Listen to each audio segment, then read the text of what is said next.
Good evening, everyone. It's a great pleasure to be here once again with our dear Silvia Gibbons, Charles Kempf, and tonight, Vanessa Anceloni. Where they are? I'm not seeing them. Where is Vanessa? Here. Oh, sorry. Yeah. I'm still learning how to. I não consigo pôr Vanessa. Okay. Ah, he's here now. Okay. So it is really a good time to talk about something very special tonight. So, from my heart, welcome everyone. And I pass over to Silvia, Charles, and later I will introduce Vanessa again. Silvia. Yeah. Hello, good evening, everyone. Or good afternoon. It's still light here. It's always nice to be together once again, and especially today, having Vanessa as our guest and speaking in a very important point, very important issue that it's in our minds everywhere. So, welcome, everyone, and we're going to have a good meeting, God willing. E boa tarde a todos, boa noite, bom dia, onde quer que você esteja, um grande abraço, prazer estarmos juntos. Hoje temos a visita da Vanessa e o assunto extremamente importante para os nossos dias. Então, bem-vindo, que Jesus os abençoe a todos. Charles. Bonsoir à tous, bonjour, bonsoir, selon où vous êtes dans le monde. Très heureux d'être à nouveau parmi vous ce soir et puis de pouvoir apprendre avec notre chère sœur Vanessa Anceloni sur un sujet aussi important de la schizophrénie comparé à la faculté médiumnique. Voilà. I'm very happy. Hello, everyone. I'm very happy to be here again with you all this evening or this morning or this afternoon, depending on where you are in the world. And very happy to learn together with our sister Vanessa, who will talk to us about this very exciting subject. So I think everybody knows Vanessa Anceloni, Dr. Vanessa Anceloni, neuroscientist, a psychologist, and many, many, many other degrees. But the most important, she's a spiritist and talk about schizophrenia and obsession. And it's very important for all of us to understand. Dr. Vanessa Anceloni is the leader in the Spiritist magazine. There's a magazine in English that talk about spiritual, everything about spirituality and spiritism. And also Kardec Radio, the founder, and very nice indeed that we are partners. We work here with our Kardec Radio and many other roles in Spiritist Center, founder of many Spiritist Center. But more than that, she's a mother, she's a wife, she's a friend. And I let Vanessa say more about her, and over to you, Vanessa, querida. Thank you, Elsa. Thank you, Silvia. Thank you, Charles. It's so great to be here with you. It feels to me as if I am in another dimension, because then we can leave the realms of our daily lives and nourish ourselves as spirits, living on earth temporarily, right? And today we're talking about mental health. And mental health has been the topic during this pandemic. And as we try to overcome this pandemic, the status of mental health in every single age group has been impacted greatly. And we spiritists know that when we talk about mental health, we're talking about the health of the mind, of the spirit. So we need to go back to the foundation. Since we have this common foundation, it's going to be easier for us to build the blocks of understanding regarding schizophrenia and also obsession. So you and I are not the physical body. No. That changes everything. We are, who is speaking? The body? No. I, Vanessa, the spirit. So we are millennial beings. We have lived so many lives. And we are reincarnated in a new body that is developing as we live in that reincarnation. And we carry with us the load of everything we have done, said, felt, and thought. Leon Denis, in the book After Death, explains to us, and many other books of his, he repeats it. Kardec explains it in many of his books, but mostly in the Genesis. You and I know that everything that we experience stays in the memory of the spirit, in our memory. And that memory is stored in the perispirit. Okay? What is the perispirit? It's our spiritual body. We cannot connect matter and spirit without an intermediary. We need an interface. That interface is the spiritual body.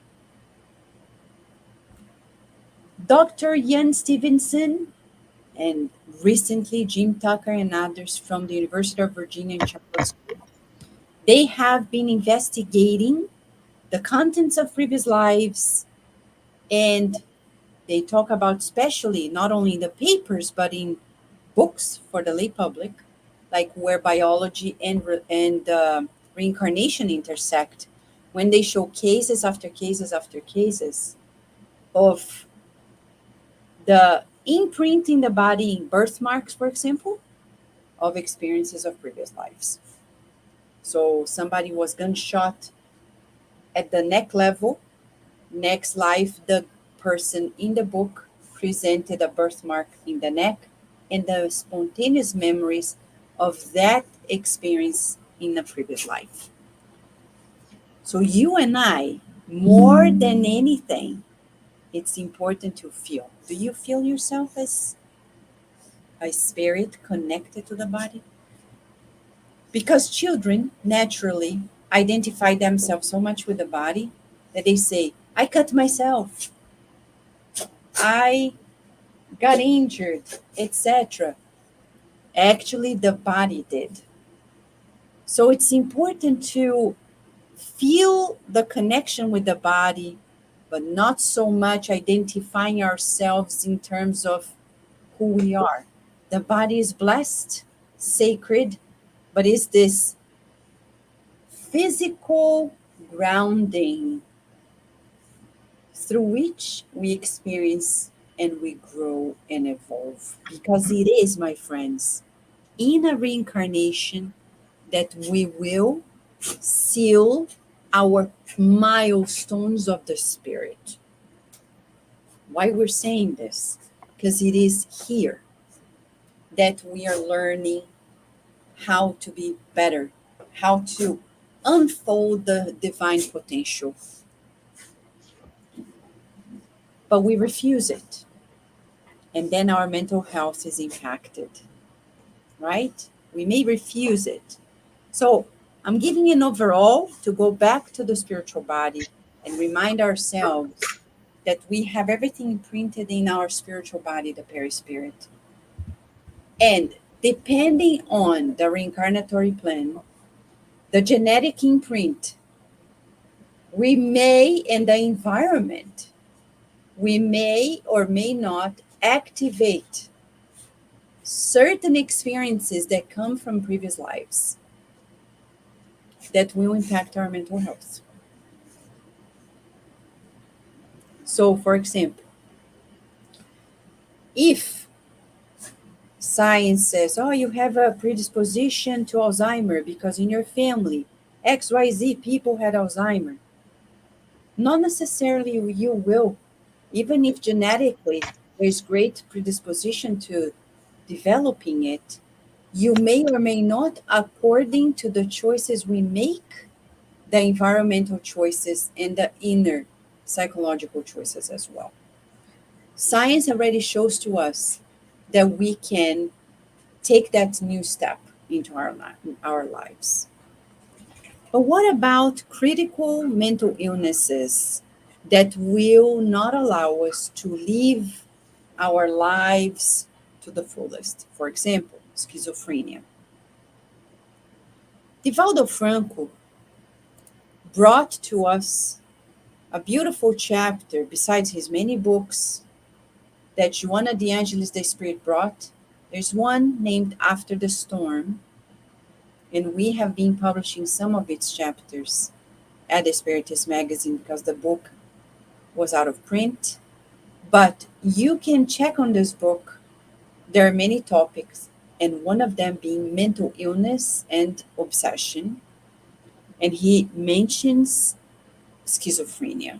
In the whole Spiritist literature, especially the most recent one, with the help of several psychiatrists who are Spiritists in Brazil, we get to know that schizophrenia has its roots mainly in the previous lives experiences. Yes. I remember visiting a psychiatric hospital. We were offering the healing, the passes, the laying on of hands to a few patients, and one of the people who were nearby was this girl. She had, we've got to know, she was going through her schizophrenic episodes during that time. And in a conversation that she had in front of us with family members, she was saying she was very enraged.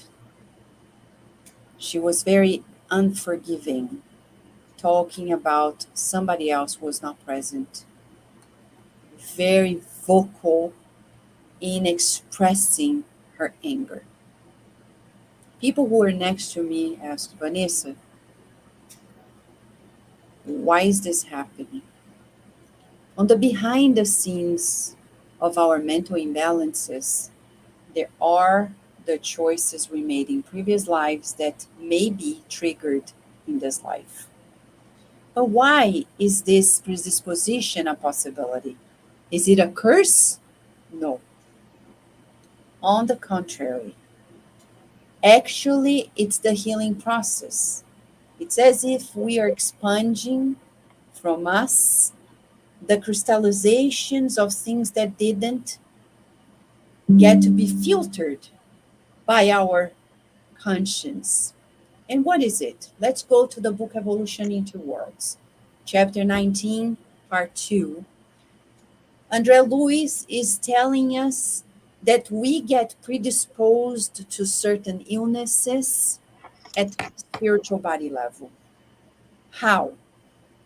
Anytime we make a grave mistake and remember the grave mistake, we will inevitably go through the need to expunge it because we form a knot, or as André Luiz says, a nodule of vibratory disturbance in the spiritual body that needs to be washed away, expunged.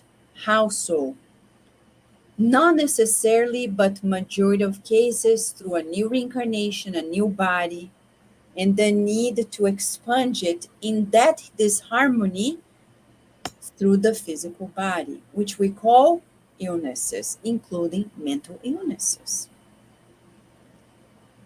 So for us on earth, we look at schizophrenia, anxiety, depression, 10,000 things as a problem. Actually, it's already the expunging of the disharmony. Because, friends, what would happen to us if we stayed in the spiritual realm with that guilty mindset? Remember, a grave mistake produces the crystallization, the knot in the perispirit. We need to wash it away. If we stay in the spiritual realm for too long without caring for that disturbance,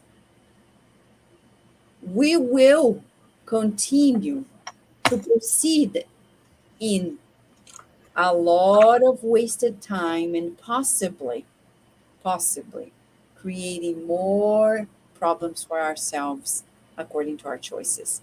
So mercifully, we're given a new body, a new reincarnation, to help us harmonize our memory files. So how is your memory file? Is it organized? Are there things that you don't want to think about, that you want to put aside, you don't want to talk about?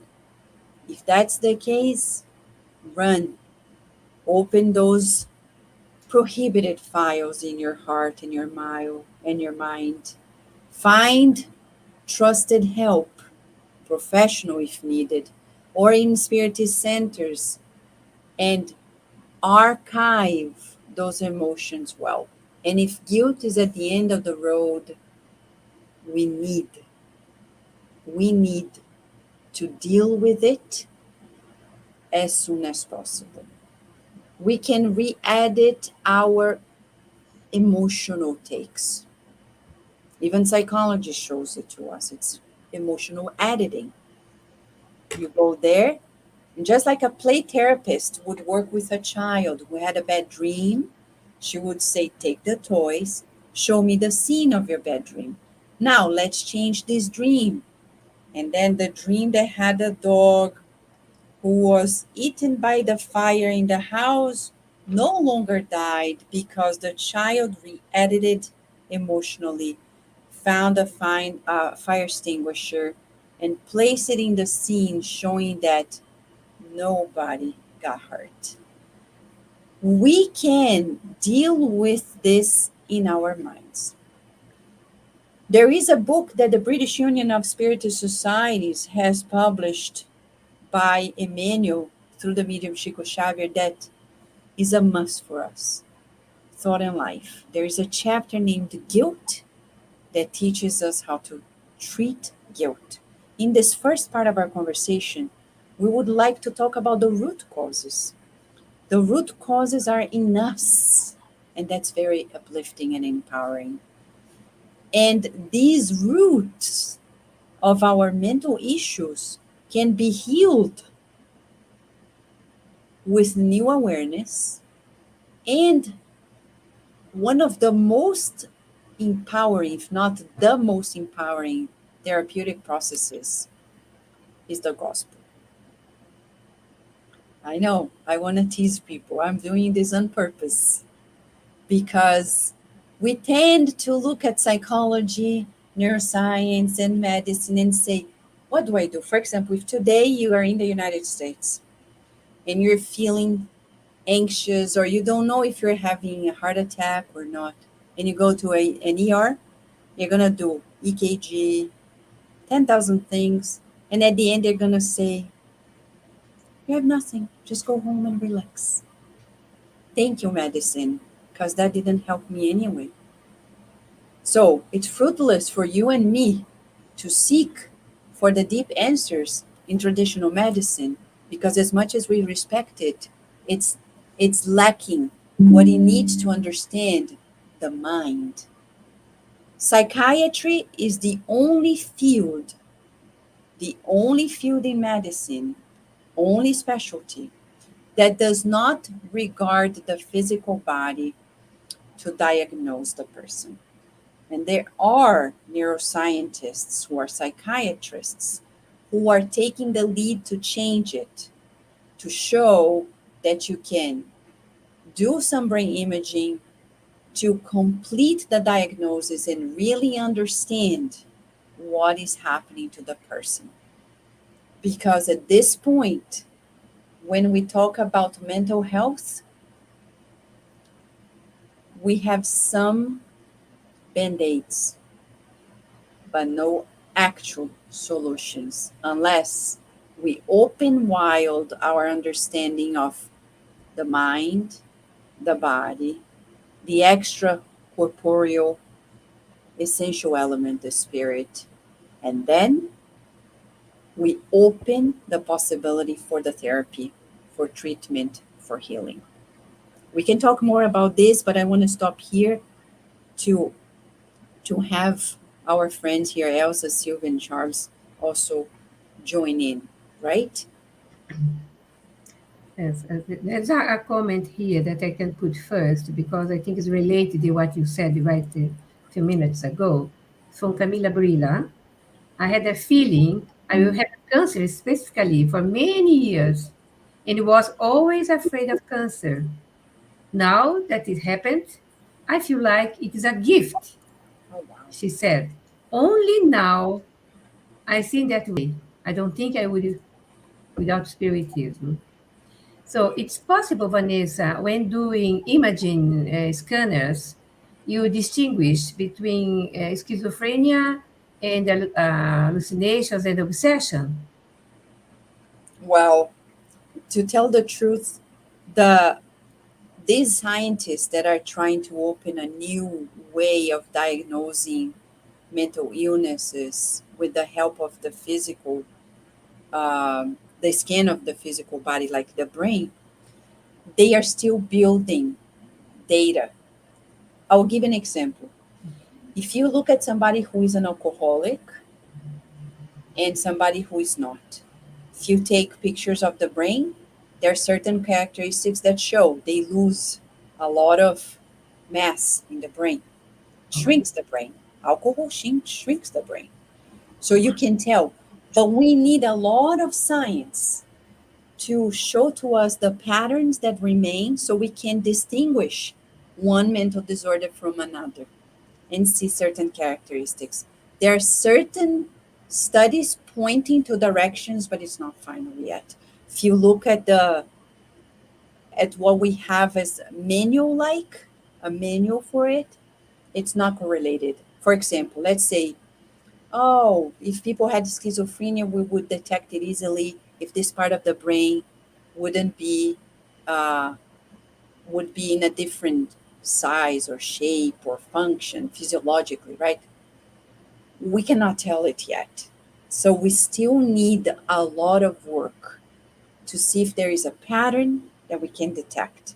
But certainly, one thing we can say, and scientists already predict, there are changes that you can see. We just don't know yet. It's not as objective as we want it to be because we need more studies to make the case.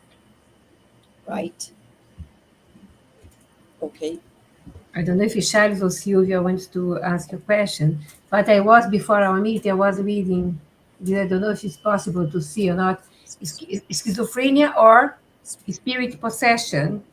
Mike Williamson. It's a new book. I didn't read it, but it's talking a lot about spiritual life. Really, it's not a spiritist person. It's a researcher that is nowadays, as you said, the things are changing slowly and put more credit, not only in brain damage, but obsession that cure more rapidly sometimes than schizophrenia, no? That could be a life, changing. Yeah. I want to share something. If people go to that chapter also of Joanna De Angelis' book, why I'm reinforcing this?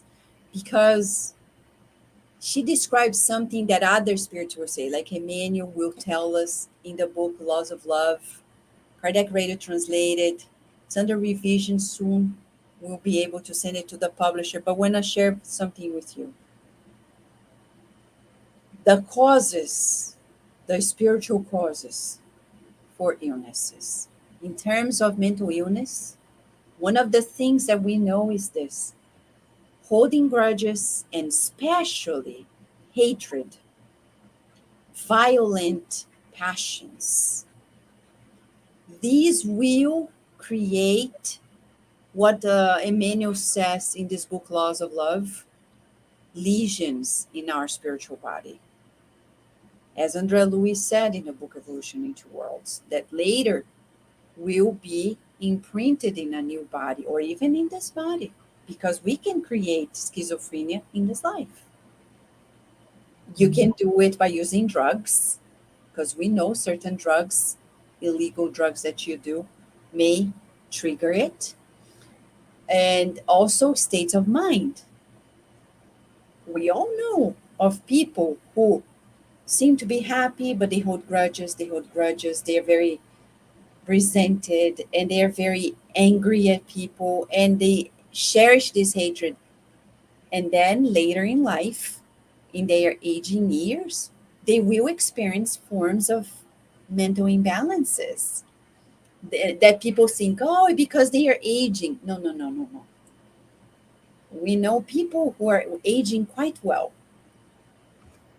But there are people, it's not because they're aging.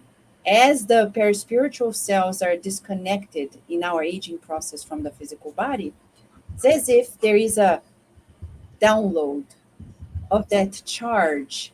God mercifully allows us to be drained in our physical body. I'll give an example that people can read in a book that is Emmanuel's novel, 2,000 years ago, the case of Fulvia. Fulvia is always slandering. She's always hating people. She's a hater, basically. If you are not in her team, you are out. And she's creating plots. She's drinking alcohol. And she has a lifestyle that is not very toxic mentally. At the end of her life, of course, she has cancer in her case. But that could be a solution, right? We understand. But in her case, she developed this mental insanity. We cannot give a specific name, but she starts hallucinating, seeing things, etc. She created it herself. And now, as we're bridging schizophrenia and obsession, there you go. As she's seeing things, those who crossed over before her, who were partners in crime, and now are coming back to her. She's seeing them.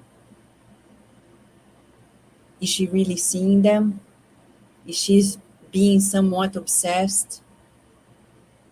Yes.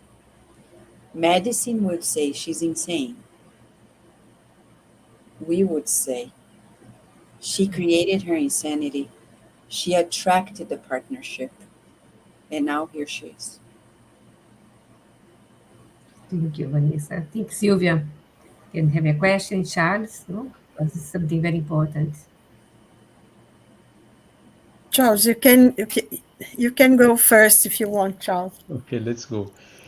So, very interesting indeed, Vanessa. Thanks for this explanation. Now, when I look what's happening here in France specifically, the medicine is following, in his vast majority, a materialist paradigm. Okay, so this means that when we talk the word obsession, for instance, to a doctor or psychiatrist, he will absolutely not understand the obsession as being the influence of a spirit independent of the person, which is then making this how to say, strengthening this influence on this person. So for him, it will be very difficult, or if not almost impossible, to make the difference between schizophrenia and obsession. And the result is what we see quite often. Some persons, they have physically nothing who could explain a trouble or a schizophrenia, and sometimes have a simple obsession or this of coming from third spirit. So and the person is receiving drugs in order to like the treatment given to schizophrenia. So what is, in your view, Vanessa, the best way to really introduce this spiritual paradigm into the medicine in general, in particular for this case where typically, I mean, if it's obsession and schizophrenia, the treatment is absolutely not the same. So how could we, for instance, I mean, could the spiritualist doctors try to get, for instance, outstanding results of treating obsession compared with the the treatment, which is by drugs and which generally does not solve the problem of obsession. What's your opinion? You know, Charles, when I was 22, I was still in Brazil, and I was at a doctor's office, and she said, and I, as a spiritist, many people are spiritists in Brazil. I didn't know if she was a spiritist or not. She was a homeopathic doctor, but a doctor, physician. And I said, and I was telling what was happening at the time with me. And at some point, I mentioned that I see spirits, but that wasn't bothering me. That wasn't the problem at all. Just mentioned. Oh, then I heard my mentor saying that. Why did I say that? She looked at me, Vanessa, you have schizophrenia. Well, she's not a. And I said, Doctor, I come from a spiritist family, and I'm a psychologist, so I know that I'm not, because I understand reality, and I think you're wrong. Well, of course, I wanted her to help me with something else. And why did I say that? She couldn't help me. But of course, we have spiritist centers in Brazil, everywhere. Like Camille is saying, the famous Tupiara in Rio de Janeiro that has helped me when I was a kid in Brazil, when I lived in Rio. And they do wonderful works. I agree with you, Camille. I'm happy that they helped you too. And I would say I treated myself at the spiritist centers when I needed. Of course, visions were never a problem to me. I was always functional, so it was easier. But what about people who cannot distinguish, right? How do you deal? So I remember a case that happened in the United States, connected to the spiritist out of Baltimore, of a boy. He was 15. And the day the mother said, no more playing with your Xbox, I guess, and this game of wars, he simply flipped. He went violent. She called me and I said, well, call the police. The police took him to the psychiatric hospital. And then they diagnosed schizophrenia in his case. What do you do? How do you treat it? Because here they'll give you medication and yet it doesn't heal anything. It's Band-Aid. Blessed Band-Aid, huh? We like Band-Aid. They have a purpose. Medication has a purpose, but that doesn't heal. So we need to go deeper. And what would I do? Go to non-traditional medicine, complementary medicine, which is medicine. There are 10,000 things we can do, from homeopathic remedies to craniosacral therapy to balance the nervous system, to acupuncture, which is true surgery in the perispirit, to many other types of therapy, including the support of the Spiritist Center for any mental illness, any mental issue, from anxiety to panic attacks to schizophrenia, anything, phobias, go to the center. But then what's the first step, I would say? Understanding you. We need, for example, the girl that I saw in the hospital. What does she need? Sit down here. You need to forgive that man. Because that anger that is in you is fed by pride. How can you think of killing someone, of being enraged at that level? We need to understand. So, the therapy of the spirit is where we're going to target the healing. No medication will substitute this. If you go to the book Memoirs of a Suicide, in the institute, in the spiritual realm where suicides are taken, they have what they call moral therapy. Forgive us, huh? For those who are, I know not here, but who are elsewhere materialistic, for them, all we have is medication.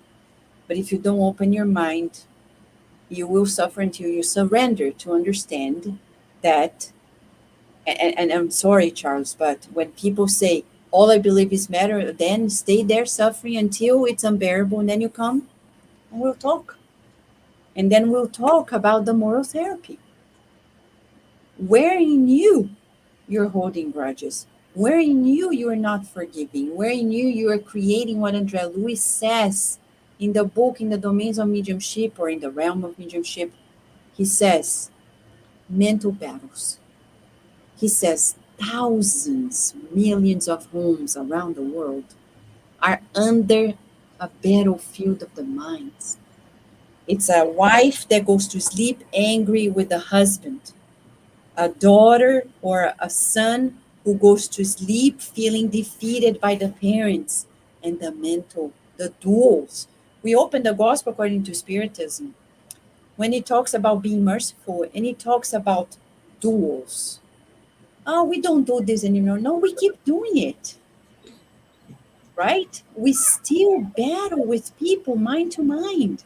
I remember somebody who said to me many years ago, 20 years ago, when I was 18, the person said she was upset with me for something. And she said, I spent a year waking up every day thinking of you, Vanessa, and being angry at you. I said, thank you. But why do you do this with yourself? Why don't you call, talk to me? Why don't we resolve? We keep being angry at people. That cannot give us health today or tomorrow. So we need to go to the core, the mind, to heal. Charles, I don't know if this is satisfactory, but I would say it's impossible to heal of mental illnesses with a purely materialistic approach. I fully agree with you, Vanessa. Difficulty is to make it, to turn it into a paradigm. Yes. But we will get there, I'm sure. We're getting there, little by little. Wonderful. Fair comments. Yeah, Right? but I know. You Sorry. want to mention Alexander Moreira, a psychiatrist who is taking the lead on this in the world. He's doing fantastic work. He was born to do that, and he's working wonders in the Association of Psychiatry around the world and trying to shift the paradigm, right? One paper at a Yes. Spiritism for him is a commitment, not a holiday or a hobby. no, not at So all. dedicated. Yes, it's true. But Well, spiritism is not a hobby for anyone, I don't think. I think the question that Charles was saying, and it happens. I think a lot of things. It always reminds me of something that Aldous Huxley said. He wrote a paper saying that 10% of the sufferings that we have in life part of the human condition, and 90% is to do with our own creation. And I think that's so true in so many ways, because the point you were making, anger, hatred, and little bits, and nothing, and people get so irritated. And actually someone was saying to me, nowadays everybody's so anxious, so nervous, so upset. There is no patience with anyone. Everyone wants everybody else to follow what they think because their truth is what they, and they cannot respect somebody else's point of view. I think this is part of the process that we are going through now of the change from this world to the next a world of atonement that we're living. And I think this is part of all of it, and all the spirits that are coming to earth now to, as you said, to sponge, to clear quite a lot of the things. And I think for us who have some knowledge of spiritism, I think it creates quite a lot of responsibility in ourselves. How do we do things, how we behave, because we cannot teach people with words, but we can with the way we behave, the way we act. And I think it doesn't mean that we don't have problems, that sometimes we're angry with people if they upset us, if they betray us. But it's a lot to do with how we take it, like the example you gave, Vanessa. The girl said he's angry. Oh, thank you very much. How can we solve this then? Because anger and forgiveness is interesting. Forgiveness is not for other people, it's for ourselves. When we forgive others, we cleanse ourselves. And I think that's the way things have to change. Because André Louis says as well, until the medicine knows about the spiritual body and the knowledge of the spiritual world, until then, we will not find solutions for everything. I think there are some kind of illnesses that conventional medicine and tablets and medicine helps alleviate some of the symptoms so that people can work better. But really going to deep healing, you need to go within yourself and start, I think, first of all, forgiving ourselves, because sometimes we're so hard on ourselves.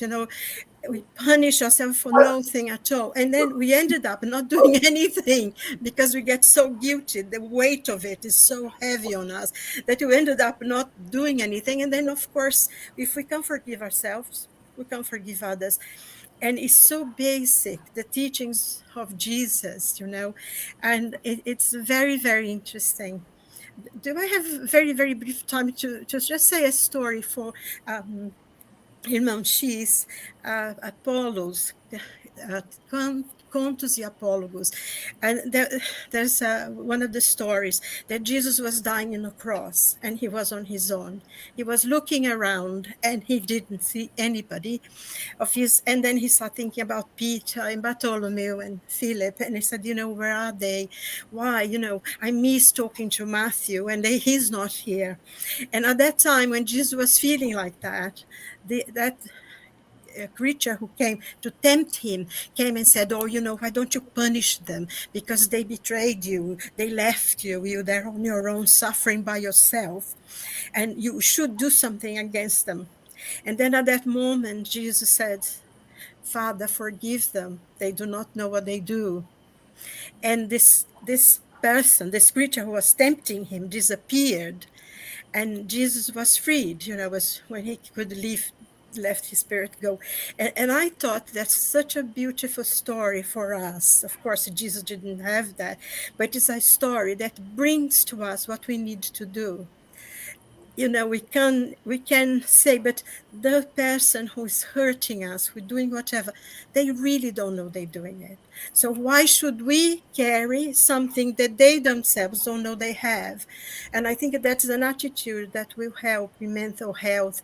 And I think also that if we can't heal everybody. Medicine, I think psychiatry, psychology can help in a lot. And people should go and look for professional help, because it is really good to be able to talk to people and clear themselves with a lot. I think this is a very good part of medicine that really helps.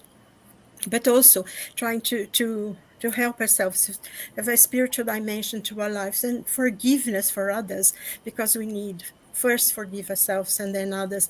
And as you said in the beginning, the therapy of the gospel, if we just pay attention, It makes a big difference for our lives and the lives of others, especially at this time that trust and loyalty and everything seems to be in a balance. We see this in government, we see, everywhere. So if we are able to testify, to be the witness that Spiritism helps and sustains you and gives you hope, no matter how bad things are, I think it's doing a lot for our spirit, because we do have some, of course, it's not a mission to compare, but each and every one of us have a mission to fulfill. Even if it's sweeping the streets, but it's a mission to fulfill that helps others. That's how I feel anyway. Sorry to go on so long. It's great, Silvia. It's nice to have a comment on this. Vanessa, what I'm seeing these days, two cases. People has been seen by psychiatrists, but they are really with the persecution maniac moments, assim, perseguição. Everything is someone persecuting the person. I mean, even the lamp. Oh no, they have a camera in this lamp is persecuting me. I don't want to speak here. Go there with me. So it's a spirit center. Come to us. And of course, we are talking and say them, are you going, did you see your doctor, psychiatrist? Yes, I have my medicine, I have this and that.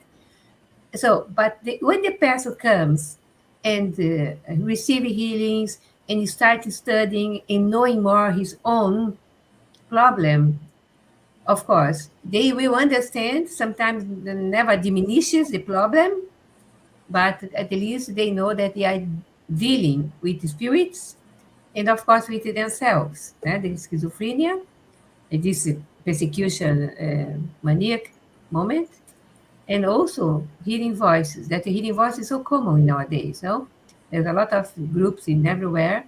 Hearing voices people. Here we have in Buddhist Center in London. There is a place in London, and I went there, talked to the people there.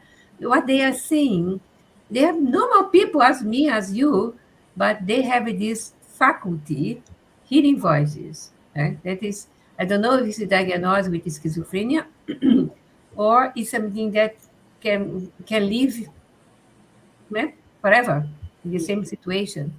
Even they learn not do much attention to the voices, because their voices sometimes say, "Kill yourself. You're not good for this world." Blah blah blah, and people, Yeah. mental health.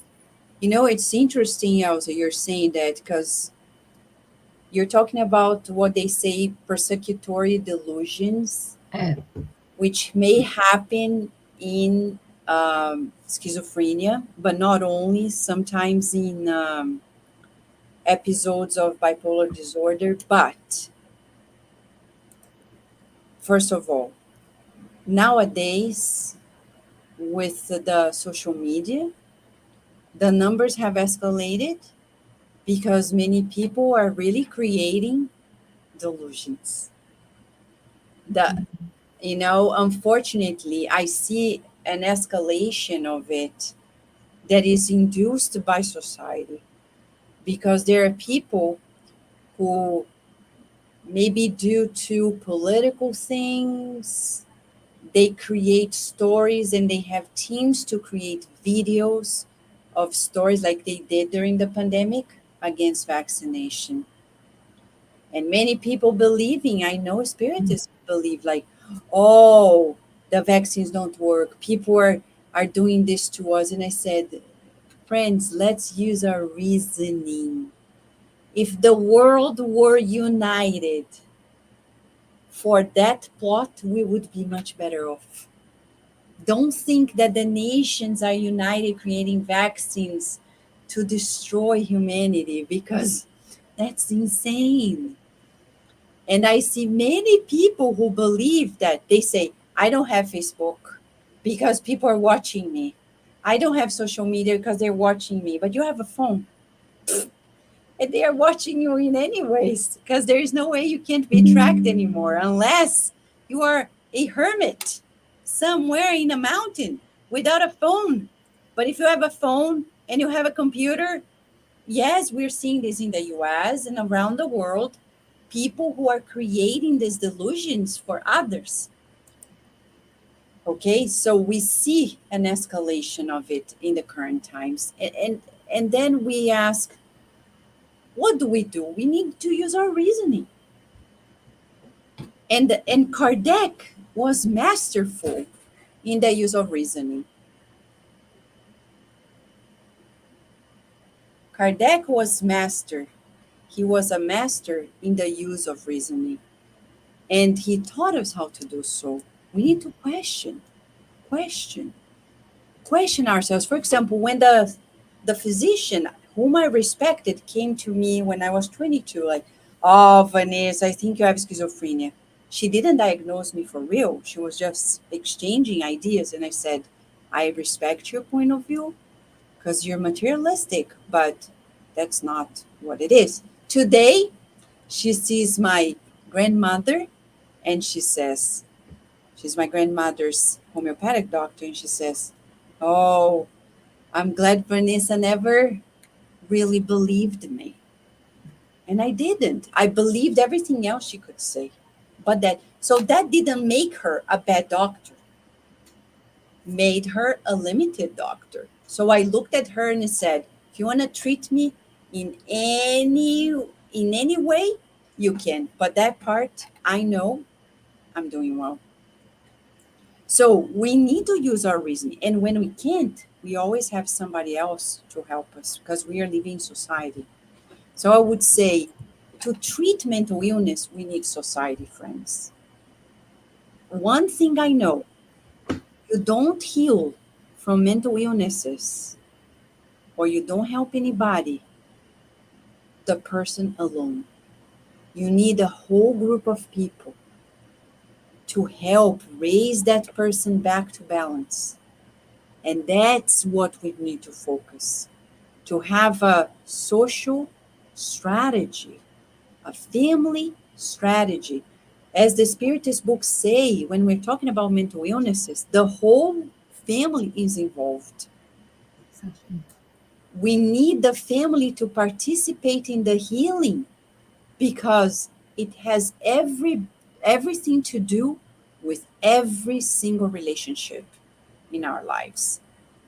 Rarely we're going to have somebody in our families who goes through any mental illness, any mental disorder, any mental imbalance that we do not get to be involved in some way and form because we have history together. And the healing is the healing of the group, not only that person. The healing is the healing of society. The day we look at it as a social need, we're going to change everything. Because then we're going to restructure our daycares, our schools. And then everything else is just going to unfold much more easily. But right now, instead of doing prevention work, we're trying to come with the remedy. And sometimes it's just a band-aid. As Silvia said, Marco said here, yes, we need both traditional medicine and complementary medicine. But for mental illnesses, you won't go far if you stay with traditional medicine alone.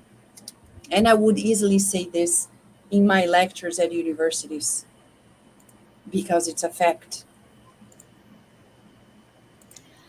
Vanessa, thank you. We are almost at the end of our meeting. We have our announcements. There is a question here from Rodrigo, but I think perhaps it's not, don't have no time to quickly answer him, or you can answer in 2 minutes.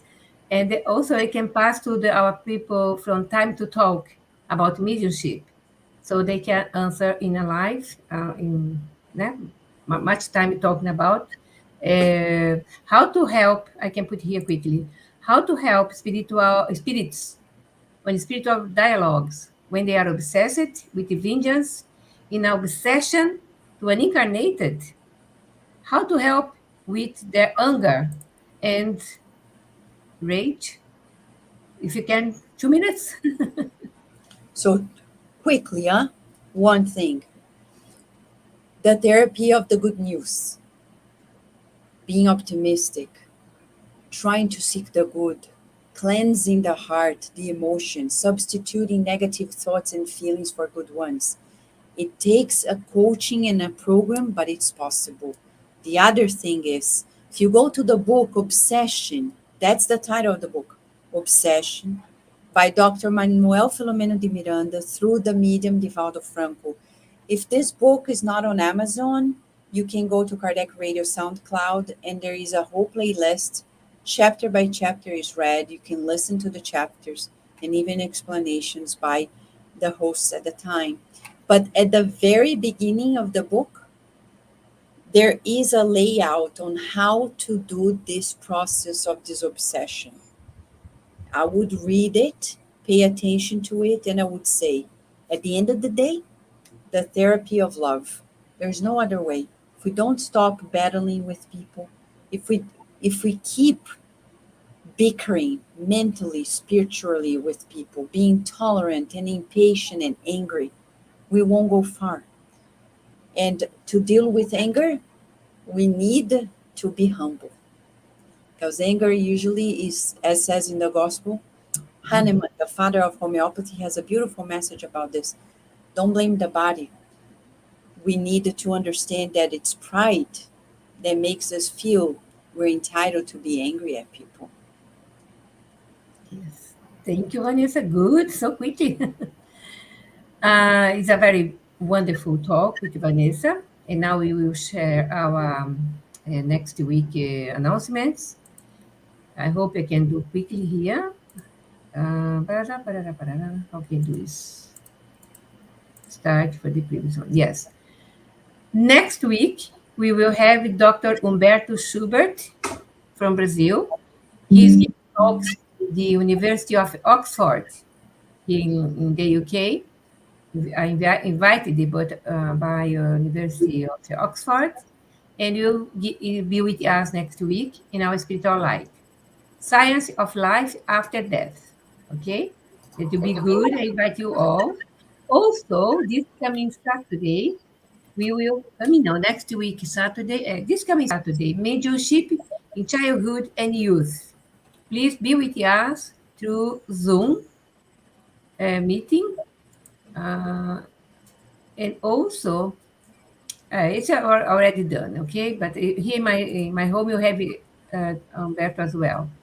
Every week, as today, afternoon, 4 o'clock, London time, coffee break with Kardec. Was about obsession today as well. Very nice. And we have No Solar every fortnight. Next week, we will have Time to Talk, okay? And also every Saturday, Kardec Media's book. A course, 10:30 p.m. a.m. London time. And now we move. But Charles has another live waiting for him, 10 p.m. in London time. And end of our meeting, we have Stevan. Yes, you are here, of course. Yeah. I can pass words to thank you, Vanessa. Okay. Yeah, I'm so sorry because when I joined, I had the internet problems and I need to reboot everything. So, Vanessa, good to see you. Thank you very much, my dear. Thank you. Good to see you, Stevan. Thank you. So thank you all. I hope to see you next week. God bless you all. Have a wonderful, wonderful weekend. Be with us. Mediumship in Childhood, a seminar, 4 p.m. London time by Zoom. Okay? Thank you all. Thank you.